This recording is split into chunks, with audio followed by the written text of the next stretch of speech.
The Big O radio show is home for the hardcore Dolphins fan. That's why we give you Omar Kelly twice a week. Buckle up. It's time for the Ejdconstruction.com Miami Dolphins report exclusively on the Big O. There we go. There he is, the man, the myth, the legend, Omar Kelly. Oh, how you doing? Good morning, sir. Good morning. How are you? I'm doing exceptional, man. I can't complain. I'm ready to see what happens this weekend as the boys continue with the padded practices. Yeah. So far, talk to us. First couple of days, we were just talking about this before you came on, and we were talking about the receivers and the quarterback and all that. But in the end, I feel great about the skill positions this year. I feel great about Tua, but really it comes down to your favorite position. It's going to be about the five hogs in the front, right? And so talk to us through the first couple of days. It seems like there's still a lot of experimenting going on and things like that. So talk to us what you see so far in the interior. It's not just the interior. I go into camp, and every year, there's really an ebb and flow to camp and training camp practices. And, one area struggle might highlight another area of strength. And I think that's what we're seeing with the passing game and the secondary without an X. It's kind of, which one is it, the chicken or the egg? Has the big play production picked up, or is the secondary struggling, or maybe it's a little bit of both? When we started doing pressure packages and blitz pickup, it became evident to me that this offensive line isn't where you thought it would be or it needs to be from a depth standpoint, from an experience standpoint, from a talent level standpoint. And I think the loss of DJ Fluker has a domino effect that's probably impacting every other aspect. Because let's say if DJ Fluker was there, then Jesse Davis has the flexibility to say, okay, we need to plug a issue at left guard. Okay, let me go plug that issue. DJ Fluker comes start. But right now, Jesse Davis, who I always will say is probably the most important element of this offensive line because of his ability to play everything and play everything at a relatively high level. I learned very early on, and I think Dallas Thomas is the one that taught me this. Your offensive line is only as good as your weakest link. If your weak link is just absolutely going to destroy the chain, your offensive line is trash. And I believe like their offensive line has more than one weak link in it right now. And until they address that, it's going to be the storyline of the season. And unfortunately, I don't really see a solution or an answer to it right now. Not one that's on the roster. Maybe somebody steps up. Generally, the third week of training camp is when these young guys say, oh, okay, I got it. This is the NFL. It's not too big for me. I could do this. And somebody, Larnell Coleman rises to his talent level. But right now, especially with Jesse Davis battling this knee injury that has him limited practice to half a practice, that's only going to get worse. It's not going to get better. It's really a troublesome area for me. All right, so does it look like they're finding some consistency at left tackle and center at least right now? Because Dieter is seven straight practices for Dieter starting apparently. And then Austin Jackson's been solid at left tackle. So are the issues the two guards and the right tackle right now? Or do you not see right tackle that bad once Jesse Davis is closer to 100%? How do you view all of that? The issues are left guard, and I this has nothing to do with Liam Eichenberg. I think there's a potential there for him to elevate and play well. Remember, Laramie Tunsil played left guard his first year. It's a little bit easier than left tackle. Eichenberg is comfortable on the left side. Apparently, there were some issues with him not feeling comfortable at right tackle. It is what it is. Everybody is a little bit different. Everybody's comfort level is a little bit different. To me, Michael Dieter is very hard to diagnose because I have not watched Raekwon Davis close enough. he's not really having a major impact on practice right now. And maybe that is Michael Dieter just stepping up and playing better. Maybe it's that, Raekwon is just not a I'm going to destroy you at practice. We'll get a little bit more of an accurate assessment in the joint practices. With the Matt Skura situation, I'm just uncomfortable with what I've seen from him in the first 2 weeks. He's on the ground way too much, especially for a center. Center, you're really not head up on most people. You're just doing tandem blocks. Like, how did you end up on the ground doing a tandem block? And really, I think Robert Hunt has done well. I think your strong points are your Austin Jackson, your Robert Hunt, and Jesse Davis is going to be Jesse Davis. The question is, how long can Jesse Davis play at Jesse Davis's level? Are we going to get 17 games out of him with the knee issue? Who knows? So, and then we get into an issue of what is your depth? But wait a minute. The only thing is you kind of glossed over Dieter. I know you say you can't measure him. You can't measure it until we get to the joint practices. I'm with you on that. I agree with you 100%. But can we give the kid credit? A guy that hasn't made any kind of an impact in 2 years since being drafted. They continually give him the starting job, and they're not even experimenting with the third guy. Yeah. So think about that. You're not impressed with the second guy in Skura, but we don't even hear anything about Tom, right? I think his name is Tom something, right? Cameron Tom. Cameron Tom. I hear what you're saying. You know what I'm saying? Let's give him a little love at least. No. I listen. That was the first story I wrote from training camp. Like, hey, Dieter's here. He's going to get his chance. Yeah. But I know how this works. This is about favoritism because he's our draftee, and he spent a year developing. But they didn't do it. But he was their draftee the last 2 years, and they didn't do anything. No, with exactly. Him. He never earned it. This is a dude that you earn. He doesn't give you jack. Flo doesn't give you anything. Come on, Omar, you're around. No, that's not true. They give you things, especially offensive line. They give offensive linemen jobs every single year. Dieter got a coach fired. Dude, they don't even give offensive line coaches anything there. Dieter got a coach fired because he said, I want him as a starter. The coach said, he's not ready to start. You're fired. Dieter, you're a starter. We saw that Dieter wasn't ready to start. You're right, and I agree with you on this part. They do give rookies, they give you a small plate, and they say, if you eat this plate, we'll give you more. Right. So, he's been starving for 2 years. Yeah, no, he started his rookie year. People forget that he started his rookie year. He was average. Yeah, that was short. That was long. That was 15 that games. Was short. What are you talking about short? It was 15 games. Yeah, but they moved him around. They were never really happy. No. They played tackle and everything that first year. Remember? No, he had to play right tackle. That was it. He started 15 games at left tackle, at left guard, and I think this. I truly do think this. If your issue is at left guard, maybe you consider it really comes down to who's your sixth best player. And right now, it's not Solomon Kinley. He's 13. I warned you about him. Clearly the coaches. Last year, you warned us about him. Last year.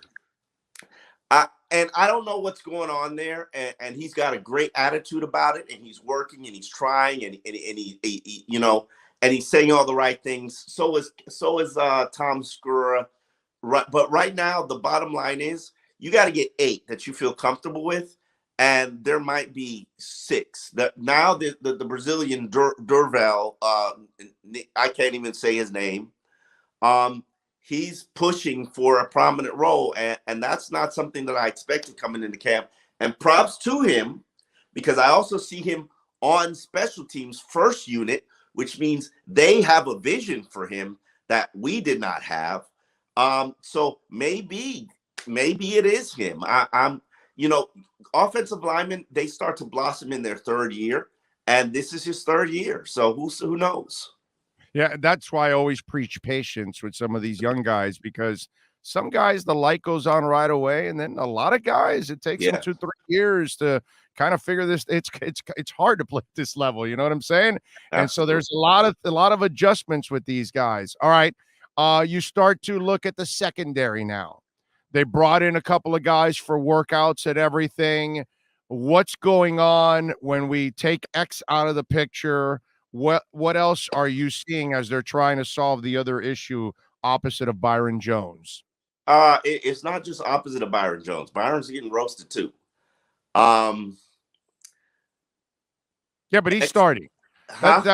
That don't matter to me about Byron. He's starting, bro. You know what I'm Yeah. saying? He's etched in there. I'm not worried. He's gonna play. It's the opposite guy, and Noah obviously hasn't stepped up. And they move Needham inside. So what is going on now? No, they moved Needham outside first. I think Needham is in play. They're just looking for the third best guy, and right now it looks like it's Nick. They tried Jason McCourty at cornerback, and he basically said at the media presser, "Yeah, I don't want to play it. I didn't come here to play cornerback." But you know,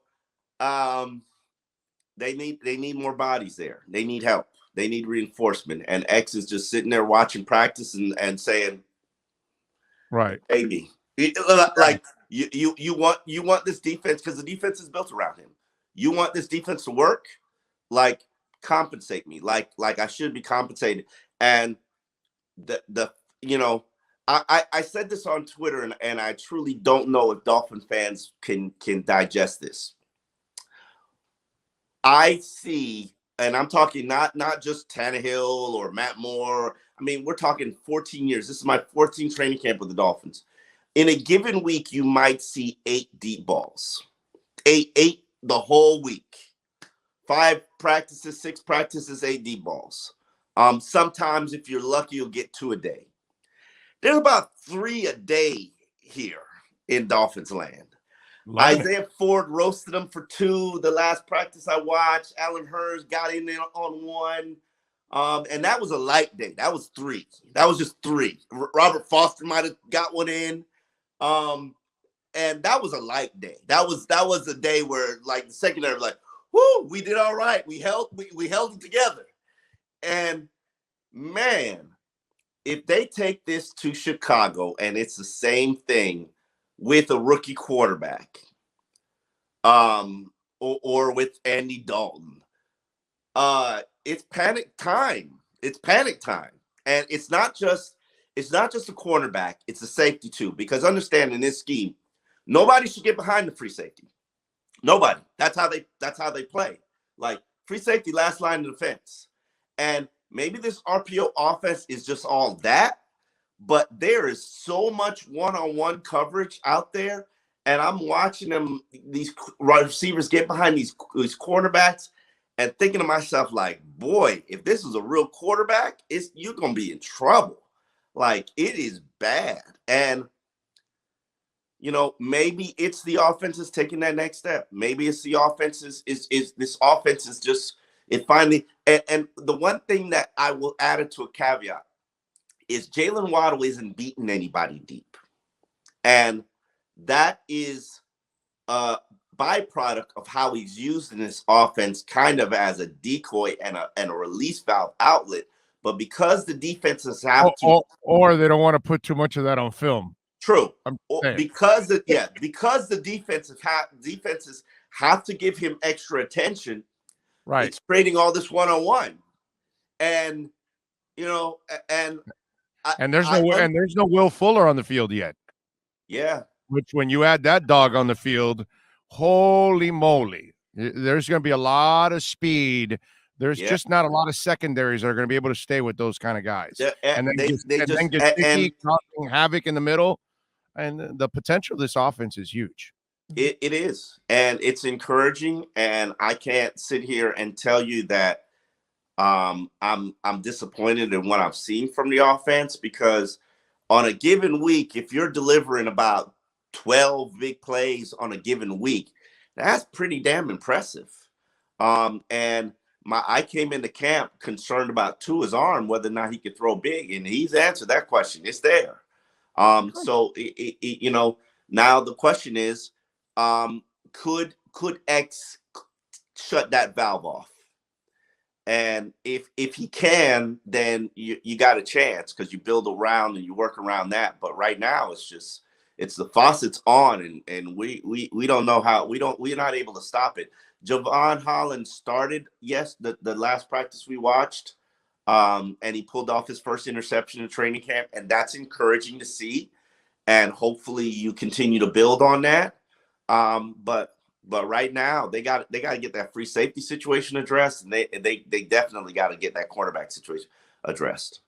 All right, our boy Hal Habib, I saw he tried in your media session to ask the coach. So you said that there's been, that the X negotiations are headed in the right direction or something like that. And then can you elaborate? And he goes, well, it's headed in the right direction. So Flo didn't give you anything.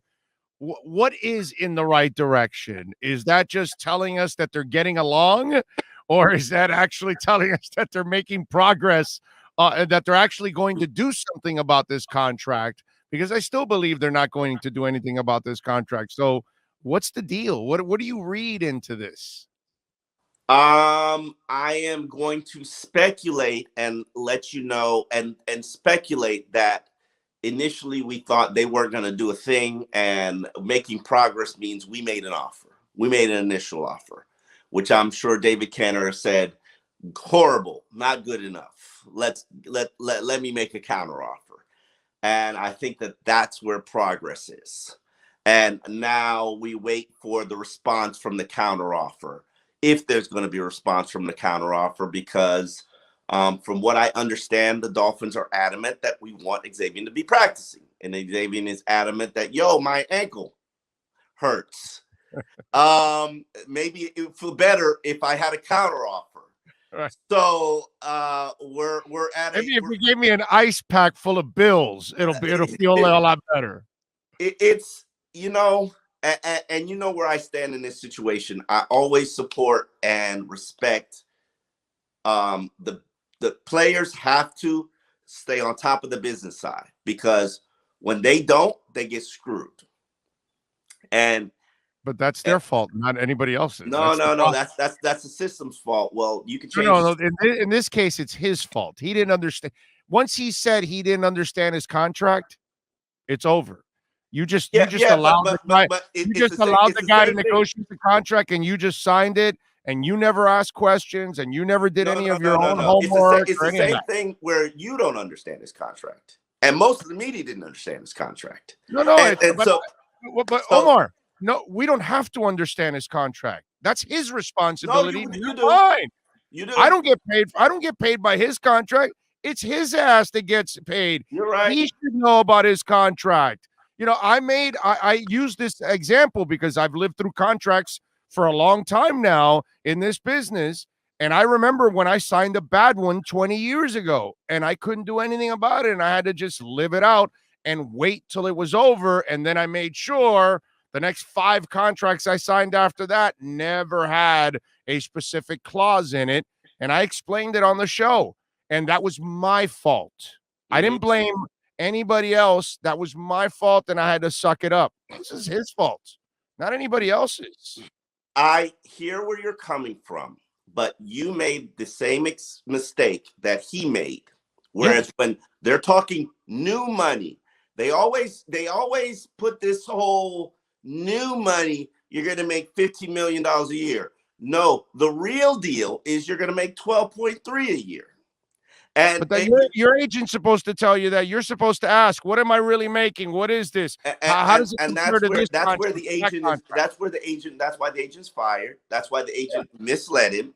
And I because I have to continue to educate the media on the contract, I have to educate the media on the contract, because they don't understand. Then they're going to sit here and turn their nose up like he didn't understand either. Well, he didn't understand because you should educate X. That's the guy you should educate on the contract. Sold it to him the same way the agent sold it to you and made you think it's $15 million a year, and it ain't $15 million a year. It's only been $15 million a year for the first year, and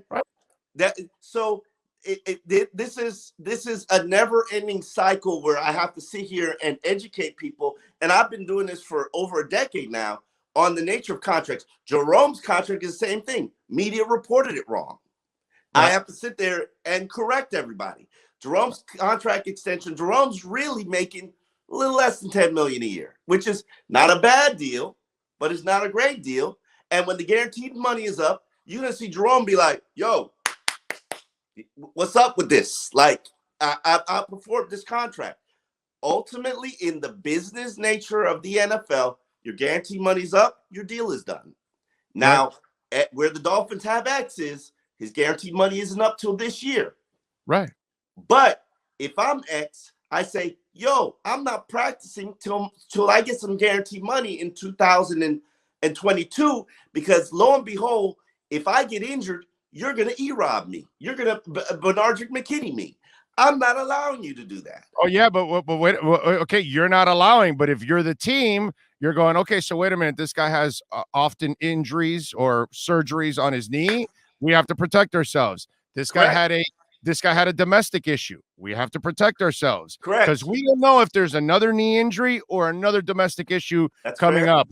So you cannot blame them for any of that. So now let me run. If there is a domestic issue, they can void the contract and release it. So there, but injuries and the guarantees. Yes, and the guarantees. But injury, players have to protect themselves against injury. That's okay. Even if you guarantee 2022 for injury, you players need protection. Look at and I for everybody who gets on their high horse about, oh, these teams treat players fairly. They didn't treat Bernard McKinney fairly. They screwed him with no lube. No, they didn't. No, I didn't. Yes, You and I disagree completely on this. How so? Because he's Brandon Spikes. I've been telling you this when they signed him. You go, oh, they're going to have him rush the passer and drop back. He can't do any of that crap. He can't be a pass rusher, and he can't cover. He's Brandon Spikes. He's Brandon Spikes. He's a 2-down linebacker. Value there. Yeah, that's right. But there's limited value there because you can't use him on 3rd down. So because he's not multiple enough, and as you know, covering this team, they love multiple players. He's not multiple, they're not going to give him that kind of salary that Bill O'Brien would give. So they're going to give him the salary that they feel, because they're going to use him on a limited basis compared to Jerome Baker, who can be on the field for every and any down possible, and special teams. If you felt like it, you could throw Jerome Baker in there in a pinch. Why? Because he's a freaking athlete. This guy is a run stuffer. This guy's going to knock your D in your sock when it's all said and done on 1st and 2nd down, on goal line situations. This is the guy that they brought in to take a Landon Roberts job. Basically, let me follow up your statement. They're not going to give him that salary. You said they didn't do him wrong. They traded for him, made him go through the draft, free agency, and OTA, not addressing his contract. Then on the week before camp, they shake him down, destroy the final 3 years and $21 million, and say, hey, we're going to reduce your salary from $7 million this year to $3 million this year. You're going to take a $4 million pay cut, and then we're going to let you be a free agent. That's not doing somebody wrong. No, didn't they trade for that contract?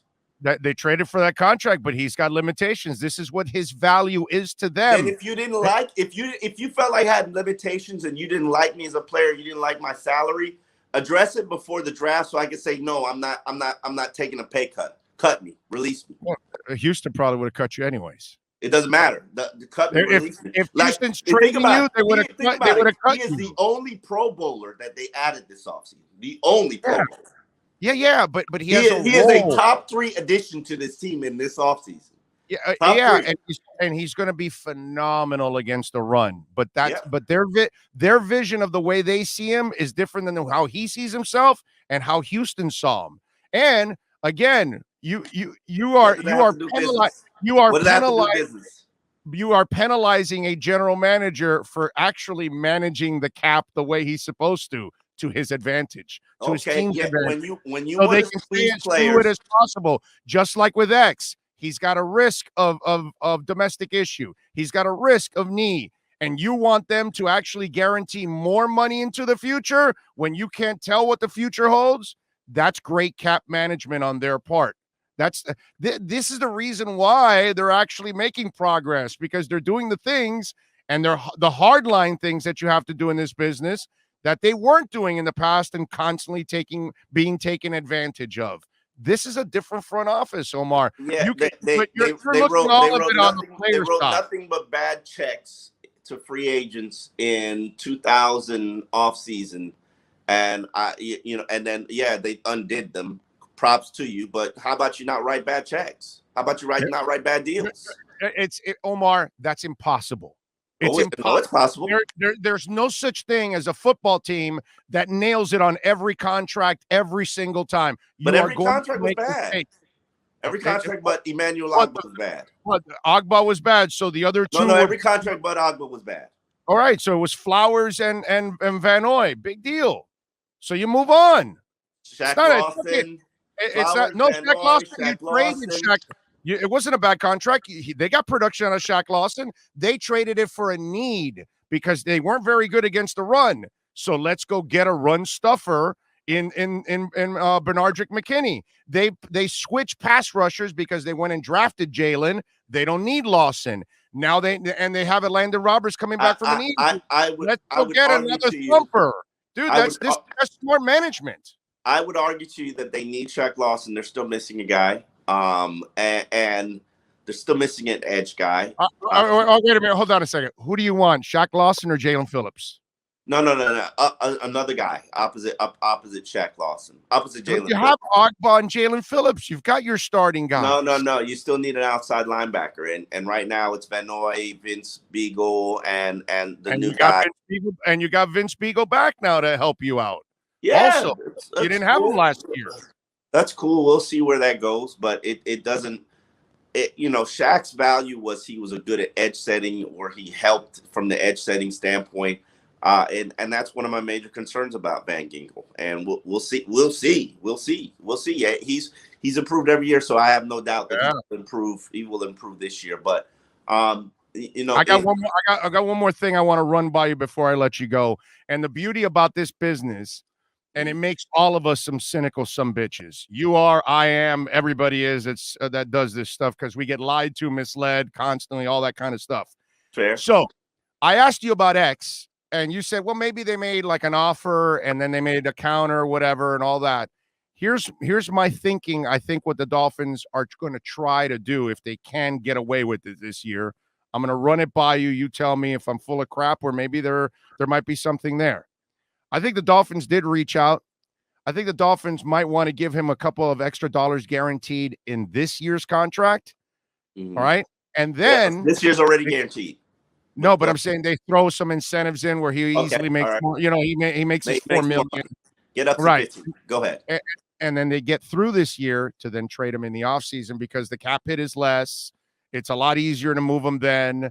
They will have the value. He will have a great year because he got his money. They keep him shut up for a year, and then they trade his ass, and he goes away. I don't think that's going to happen. That's what they may do. But go ahead. I don't think that's going to happen because you don't want this problem to continue to persist every year. And it won't persist. They'll trade him right in the offseason is what I'm saying. They're just giving him the money now to shut him up for the year. If they were going to trade him, they would have done it during the draft. And there were teams that made respectable offers that they chose not to do. They're not going to trade him. And I think the reason that they're not going to trade him is because he's too valuable when healthy. He's a very dynamic player. And this isn't any, X is a good player. Like, X is different. I haven't seen anything like X on a practice field where the ball's thrown in his direction and it's 50-50. It's a good chance he's going to have it. And I haven't seen anything like that. I remember the camp where he just absolutely destroyed Devontae Parker's confidence, like wiped it away. And that was when he was trending up and he led the league in interceptions. When he's right, he's right. Like, I watched him, he participated in 2 practices.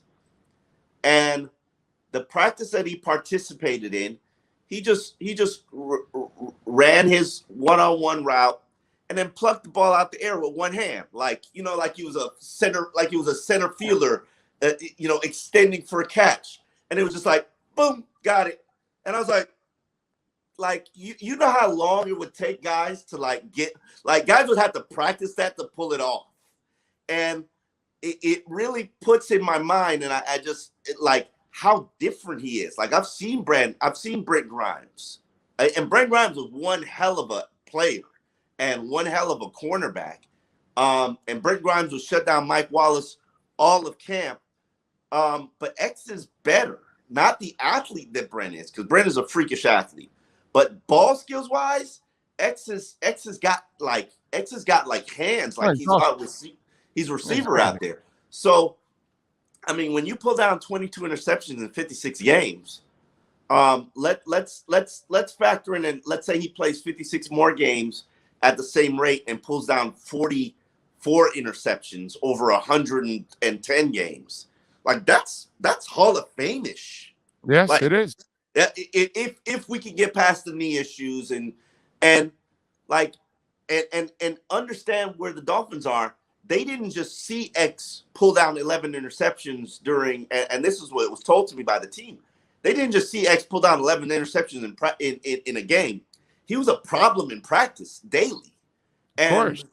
You know, and how do you get a replacement for that? Right. Like, no, it's near impossible to replace him. It really is. It just is. So when it is near impossible, and that's the thing that I don't think people have factored in. Like, the marriage is broken. He wants a divorce. He doesn't love you no more, and you gotta find a way to propose again to your wife. Maybe you buy a bigger ring and say, "Love me again. I need you. I miss you. I value you. Like let's have more kids. Like I want to be forever." And the Dolphins, I think, have gotten to the point where they realize, like, damn, I can't get a bitch better than him. Like right. I got to make this shit work. Right. And you know, and truthfully speaking, X sitting out the first 2 weeks of practice, and you find out how trash your secondary is, you know, it kind of helps his cause. Like, you thought Noah was ready. Well, Noah ain't. Again, I'm not even ready to give up on anybody. I'm not ready to give up on him either. There's something with Noah that's not connecting, and I don't know what it is. The work ethic is there. It might be the natural instincts that need to kind of. He needs reps for them to finally take over, because he is making a position switch over the last couple of years. So he's not. It's like when you hear Tua and he says, "I've been playing quarterback since ever I can remember." Yeah. So he is instinctively grown up as a quarterback. This kid has to learn how to become a cornerback. But you know what? Even though he played receiver, he still has to learn this position. You know, the only player who locked down Devonta Smith his entire career at Alabama, Noah Igbenogany. And I don't understand, and I just don't understand how it's not translating. I really don't. I watch him, I see him, and I get it. The Russell Wilson game, you know, you're rookie, you're young, you got caught peeking in the backfield against a Pro Bowl quarterback. He roasted you 3 times. We learned from that. But hey, look at Gesicki in his 3rd year, and look at Gesicki in his 1st year. And maybe Michael Dieter finds his way now, and we're going to go, wow, what a difference in Michael Dieter in 3rd year and year 1 and 2. You know, so sometimes you just never know. You never know when the light is going to go on. You know what I mean? I agree. And sometimes it goes on. X wasn't much his 1st year, and then it started to develop. But that just happens with a lot of guys. You know who Noah reminds me of on the field, and this is, I'm going to put it where you can reach it. Jason Allen. It's all there ability wise. There's just something that's not connecting, and I'm at the point now where I'm like, maybe he should be a safety. He should be that cornerback that they moved to free safety, because just something is not connecting or maybe they should try him exclusively at nickel. Something is just not connecting, and it should, and it's just not locking in. I'll tell you why that would be the worst thing you would do, because he's already trying to adjust to a new position. If you send him to another position now you're going to F with his mind completely. Bro, getting demoted to 3rd team has already fucked him up. Getting demoted. But he's still 3rd team corner. You understand? He's still playing the same position. So he's got to learn and climb that ladder back. just like Michael Dieter has kind of climbed that ladder back. Solomon Kinley now has been knocked down the ladder. Now he's got to, you know, climb it back. That's kind of part of the process. But the last thing you do to that kid is move him somewhere else, because then you'll really completely confuse him. Now, at this point, you have to allow him to make his mistakes and figure things out at that spot. And It then ain't working, Big O. It ain't working. You don't give up after the first week and a half in his second year in the NFL. All right. Maybe we'll revisit this conversation after Chicago. We will, because we're going to revisit this conversation several times, I think, throughout the year as we watch him develop. Because I like the kid. He was on my man crush list. I believe in him. The talent is there. He's got the Pat speed. Surtain was lost his first year, dude. Who lost his Pat Surtain? I covered him. Yeah, dude. Terrell Buckley. Yeah, everybody wanted him to start, and Terrell Buckley just locked down that job, and the kid could not crack the lineup at all. He's good now. Come on now. Yeah, but I'm just saying, but still, you know, it was only Sam Madison and Buckley. They had another. I forgot who the other corner was, and he could not crack the starting three, and he was a high pick too, and people were disappointed. But it just takes a little while sometimes for everybody, man, to figure it out. And in year two, Pat started to get it. And then the light went on, and the rest was history. So, you know, it takes guys sometimes a little while, man, and we just have to be a little bit more patient on all of that. By the way, before I let you go here, Jakeem, how's he done so far? I thought he's done all right. God, every day is, what is it, a Jakeem report? Jakeem is having an okay camp. He's decent. He's making plays. He's right in there in the mix for the 6th wide receiver spot. Jakeem, you know, I missed the day Jakeem balled out. He was okay the second day, the day that I showed up. He's been all right since. Isaiah Ford's delivering long bombs. Alan Hearn's delivering long bombs. Isn't Jakeem a speedster? Where are the long bombs? Well, I thought he's caught a couple of long bombs already. I wasn't there that day. So it doesn't count. You know, my media friends, they always joke on me. Any day that I miss practice, Jakeem balls, and it's true. It absolutely is true. If I don't go to practice, Jakeem balls that day. Yeah. So it's, you know, it's just the luck of the it's the luck of the Irish. I have no idea.